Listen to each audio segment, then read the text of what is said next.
మీ business ఏదైనా మీ ఊర్లో promotion చేయాలంటే అది సుమన్ టీవీతోనే సాధ్యం. ఇప్పుడే సంప్రదించండి. మదర్ ఈజ్ ద ప్రతి ఒక్కరికి కూడా she is the first person in the life కదా. బాండింగ్ అయితే మాకు అలాగే ఉండదండి ఇప్పటికీ.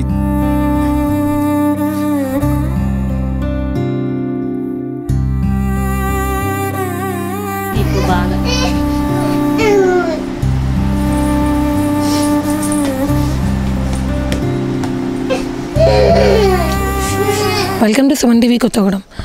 భార్యాభర్తల బంధం అంటే ఎంతో అన్యోన్యంగా ఒకరి కోసం ఒకరు జీవితాంతం కలిసి ఉండే బంధం. కానీ చాలా వరకు ఈ రోజుల్లో మనం చూసినట్టయితే చిన్న చిన్న తగాదాలకి పెద్ద పెద్ద గొడవలు పెట్టేసుకొని ఈగోలోకి పోయి జీవితాన్ని చిన్న భిన్నం చేసుకుంటున్నారు. కానీ ఒక వ్యక్తి మాత్రం భార్య చనిపోయి 3 సంవత్సరాలు అవుతున్నా కూడా ఆవిడ జ్ఞాపకాలతోనే ఆమె భౌతికంగా నా దగ్గర లేకున్నా కూడా మానసికంగా నాతోనే ఉంది, ఇక్కడే ఉంటుంది అని ఆవిడ విగ్రహాలను తయారు చేయించి తన ఇంటి ముందు పెట్టుకున్నారు.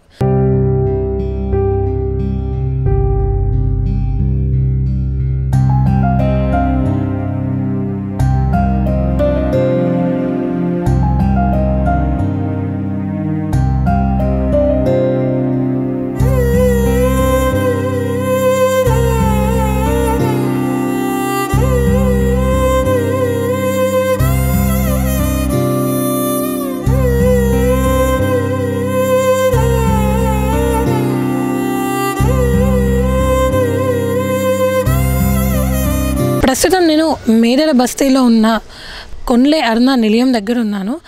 కొండ్లే అరుణ గారు చనిపోయి 3 సంవత్సరాలు అవుతుంది. కానీ వారి భర్త కొండ్లే వెంకటేశ్వర్లు మాత్రం ఇప్పటికీ కూడా ఆవిడ జ్ఞాపకాలతోనే తన జీవితాన్ని గడుపుతున్నాడు.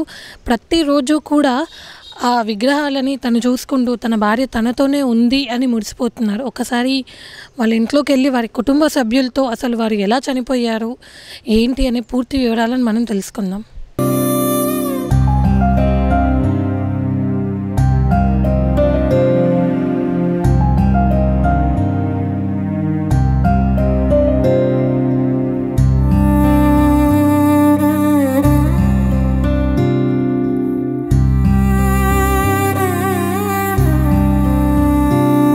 సో ప్రస్తుతం నేను అరుణ గారి ఇంట్లో ఉన్నాను. వారు భౌతికంగా లేకున్నా కూడా ఇక్కడ కంప్లీట్గా వారి జ్ఞాపకాలతో నిండున్నాయి. ఒకసారి వారి హస్బెండ్తో మాట్లాడదాం. సార్ నమస్తే అండి. సార్ మేడం ఎలా చనిపోయారు? కరోనా టైంలో చచ్చిపోయారండి. సెకండ్ వేలో మధ్యాహ్నం 3:30కి తెలిసిందండి. 3:30కి హాస్పిటల్కి తీసుకెళ్ళాము. అక్కడి నుంచి మా వల్ల కాదంటే మా బాబుకి ఫోన్ చేస్తే హైదరాబాద్ నుంచి వచ్చేసాడండి. హైదరాబాద్ తీసుకొని వెళ్ళాం. హైదరాబాద్ హాస్పిటల్లో జాయిన్ చేసామండి. 10 రోజులు అక్కడ ఉన్నాం. ఆమెకు సెట్ కాలేదండి, ఇంటి ఇల్లాలకి వచ్చిందండి.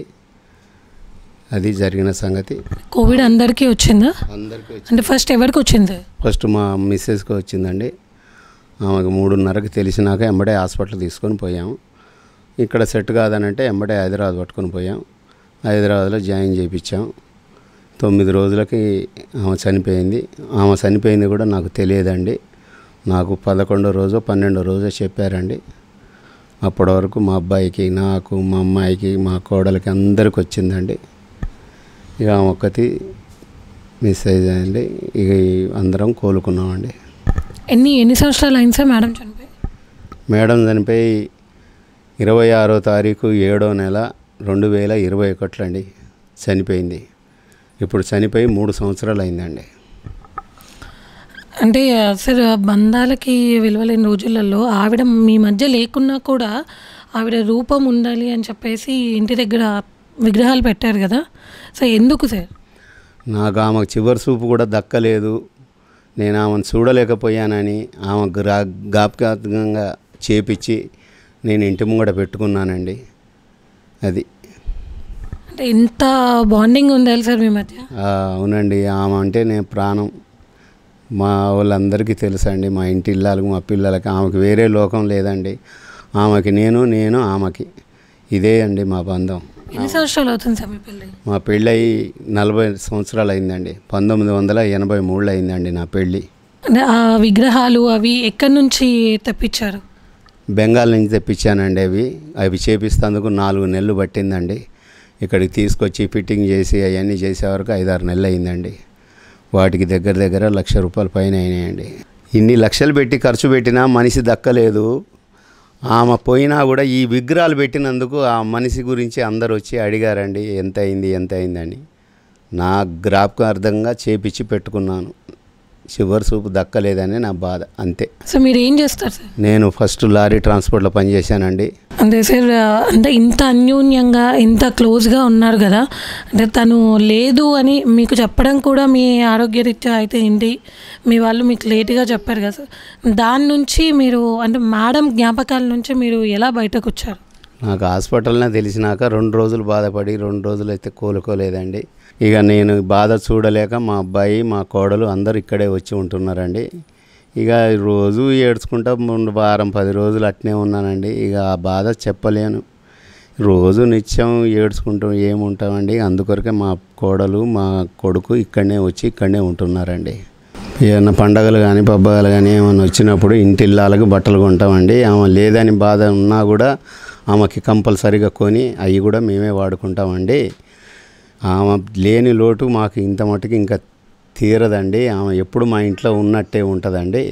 రోజుల్లో భార్యాభర్తల సంబంధం అంటే చాలా వరకు కోర్టు మెట్లెక్కి చాలా ఇబ్బందులు పడుతున్నారు. సో వాళ్ళందరికీ మీరిచ్చే సజెషన్ ఏంటి? బాధపడొద్దు, కంగారు, ఇద్దరు కలిసి మలిసి ఉండాలి. ఏదున్నా ఇద్దరు పంచుకుంటే వాళ్ళకి ఏ బంధం అయినా కరెక్ట్గా ఉంటుంది.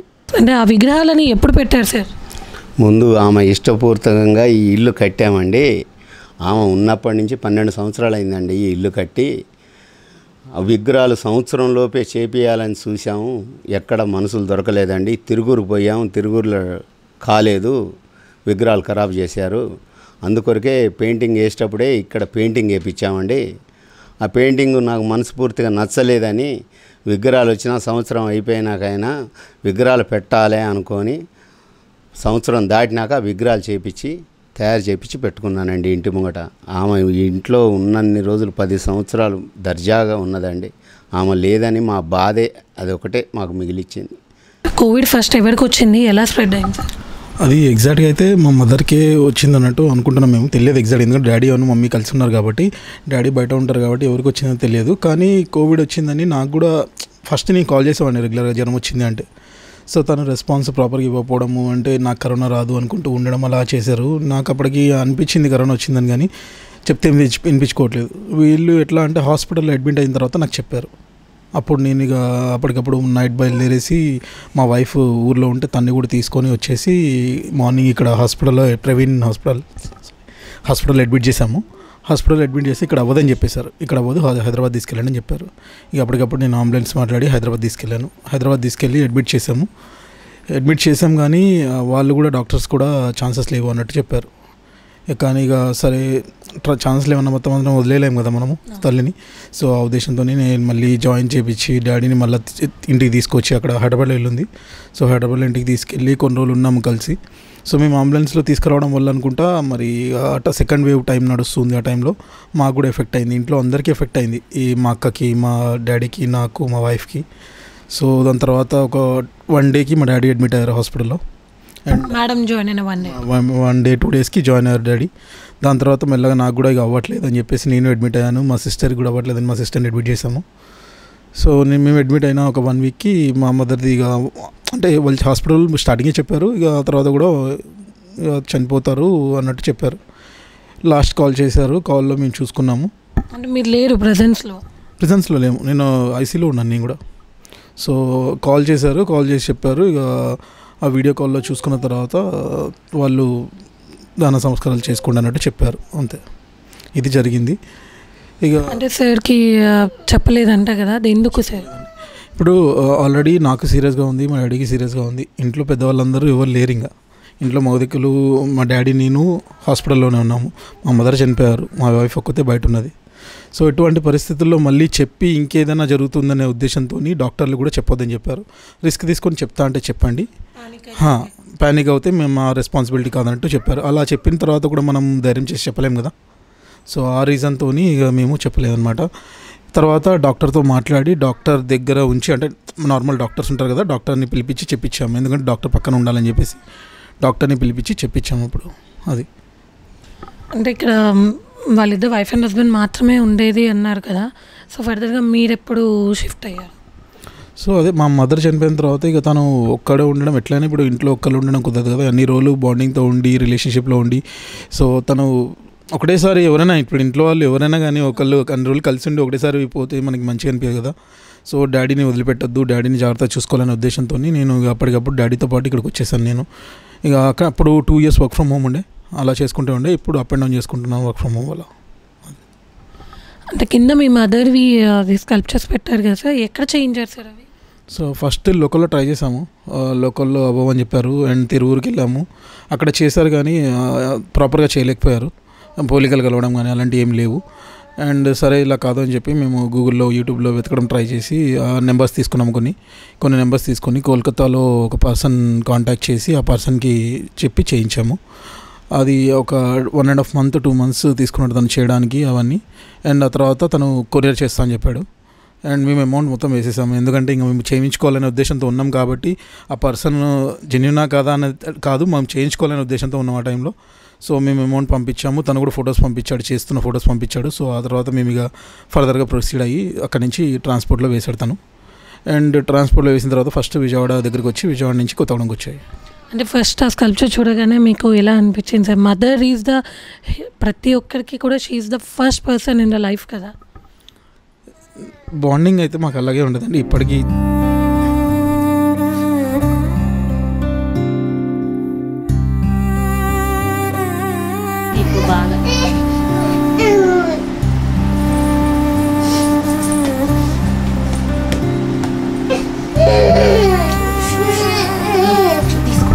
మా అక్క నేను యాక్చువల్లీ సో మా అమ్మకి నాకు బాండింగ్ ఎక్కువ ఉంటుంది. ఆ బాండింగ్ ఎలా ఉన్నదంటే ఇంకా చెప్పలేమన్నట్టు. ఎప్పుడు రెగ్యులర్గా కాల్స్ చేసుకోవడం, మేము ఇక్కడ లేననే కానీ యాక్చువల్లీ ఇక్కడికి వచ్చేద్దాం అనుకున్నాం. అంటే వర్క్ ఫ్రమ్ హోమ్ ఇచ్చినప్పుడు కూడా కరోనా టైంలో ఇక్కడ వచ్చేద్దాం అనుకున్నాము, కానీ పరిస్థితులు బాగాలేదు కాబట్టి రావద్దు అన్నట్టు మాట్లాడితే ఇక మేము ట్రావెలింగ్ కూడా చేయలేదు. ఇక అలా తర్వాత అలా అయిపోయింది. ఇక మేము కూడా అదే అనుకున్నాము, ఇక సరే తన రూపాన్ని తీసుకొని పెట్టుకుంటే మంచిగా ఉంటుంది, తను ఇక్కడ లేకపోయినా మా ముందు లేకపోయినా అట్లీస్ట్ మేము డైలీ చూస్తాం కదా తను అన్నట్టు తన విగ్రహాలు చేపించి పెట్టించుకున్నాం మేము. ఫస్ట్ అది చూడగానే సేమ్ మీ మదర్ని చూసినట్టే అనిపించింది. సేమ్ మదర్ని చూసినట్టు అనిపించింది అండి. కొన్ని చిన్న చిన్న కరెక్షన్స్ ఉండే అవి మేము చెప్పాము, చేయించుకున్న తర్వాత మాకు తను ఏదైతే బయట బొమ్మలు ఉన్నాయో అందులో ఒక శారీ, తను లాస్ట్ వేసుకున్న శారీ కలర్, తను లాస్ట్ ఫంక్షన్కి వచ్చినప్పుడు వేసుకున్న శారీ కలర్ అట్లానే ఉండాలి, తను ఆ లాస్ట్ రూపం మొత్తం మా కళ్ళ ముందు మెదలాలి అనే ఉద్దేశంతో అది చేయించుకున్నాం మేము. లాస్ట్ మేడం దిగిన పిక్ అండ్ ప్లస్ ఆ శారీ కలర్, శారీ కూడా సేమ్ కలర్, గ్రీన్ అండ్ వేరే colour, 2 colors multi colour sari అది యాక్చువల్లీ. సో అది అంటే సార్ మీ ఫాదర్ అంటే మేడం లేకున్నా కూడా తన స్కల్ప్చర్ని అయితే ఎంత ప్రేమతో పెట్టుకున్నారు కదా సార్. అంటే మీ చిన్నప్పుడు అమ్మ నాన్న మధ్య బాండింగ్ మీ పేరెంట్స్ ఎలా ఉండేది సార్? చాలా బాగుండేవాళ్ళండి. ఎవరైనా కానీ బయట చూసేవాళ్ళు ఎలా ఉండాలంటే మా మమ్మీ డాడీ ఎలా ఉండాలనుకునేవాళ్ళు. ఈవెన్ మా వైఫ్ కొత్తలో వచ్చినప్పుడు కూడా అదే ఫీల్ అయిందని చెప్తూ ఉండేది. సో మా మమ్మీని మా డాడీని చూసి మంచిగా అనిపించేది అని చెప్పేతాను, ఇలా ఉండాలి అని రిలేషన్షిప్ అంటే అన్నట్టు చెప్పేతాను. సో ఆ విధంగా ఉండేది. మాకు చిన్నప్పుడు కూడా చాలా హ్యాపీగా ఉండేవాళ్ళం. అంటే మాకు ఒక చిన్న ఫ్యామిలీ, మా అమ్మ, మా సిస్టర్, నేను, మా మమ్మీ, డాడీ హ్యాపీగా ఉండేది. లాస్ట్గా మీరు మీ మదర్తో కమ్యూనికేట్ చేసింది అదే మెయిన్ ప్రాబ్లం అండి నాకు. యాక్చువల్లీ లాస్ట్గా కమ్యూనికేట్ చేయడానికి కూడా లేదు. తను యాక్చువల్లీ ఏంటంటే ఆక్సిజన్ లెవెల్స్ మొత్తం పడిపోవడం వల్ల తను మాట్లాడే పొజిషన్లో కూడా లేకుండే. సో అదొక్కటే నాకు ఇప్పటికీ గిల్టీగా ఫీల్ అవుతూ ఉంటాను. నేను ఆఖరి మాటలు లేకుండా పోయానే బాధ ఉంటుంది నాకు, ఇప్పటికీ అదే బాధ ఉంటుంది. సో అట్లీస్ట్ ఇప్పుడు ఇంట్లో వాళ్ళకి బాగాలేదన్నప్పుడు మాట్లాడాలి అనే ఫీలింగ్ ఉంటుంది కదా, వాళ్ళతో మాట్లాడాలి, వాళ్ళతో షేర్ చేసుకోవాలి ఏదో ఒకటి అన్నట్టు ఉంటుంది కదా. సో అది నాకు దేవుడు దక్కకుండా చేశాడనే ఒక్కటే బాధ నాకు. సో అదే అండి, ఇక మా మధ్య లేకపోయినా కానీ మా అమ్మ మాతోనే ఉన్నట్టు ఉండాలి అనే ఉద్దేశంతో ఈ స్కల్ప్చర్స్ అయితే చేయించాము. ఇక ఆ ఒక్క ఫీలింగ్తో ఇప్పుడు బతుకుతున్నాం.